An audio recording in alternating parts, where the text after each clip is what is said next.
Darling స్వామి గారిని కూడా మాట్లాడవలసింది request చేస్తున్నానండి. మన డైరెక్టర్ గారికి చాలా చాలా ఆప్తులు, well wisher and great writer. అందరికీ నమస్కారం. డైరెక్టర్ రాము మన మారుతి గారి దగ్గర చాలా సినిమాలుగా అసిస్టెంట్ డైరెక్టర్గా పనిచేశాడు.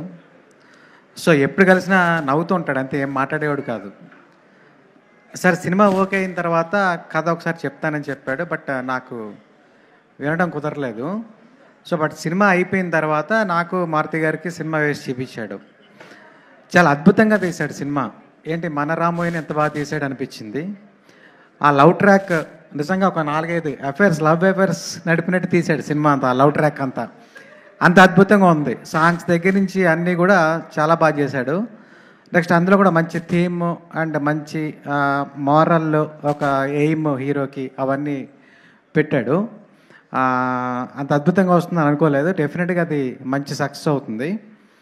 అలాగే సుహాస్ ఆ క్యారెక్టరైజేషన్, తను ప్రతి సినిమాకి ఒక క్యారెక్టరైజేషన్ ఏదో కొత్తది, ఒక సినిమాకి ఒక క్యారెక్టర్ కలవకుండా వేరే ఒక పెర్ఫార్మెన్స్ ఓరియంటెడ్ వచ్చేలాగా తను మూవీస్ స్టోరీస్ సెలెక్ట్ చేసుకుంటున్నాడు.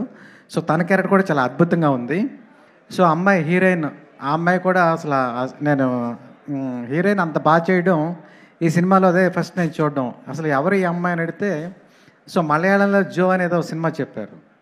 సో ఈ సినిమా చూసి అమ్మాయి పెర్ఫార్మెన్స్ ఎంత బాగుందని నేను ఆ సినిమా చూశాను. చాలా బాగా చేసింది ఆ అమ్మాయి.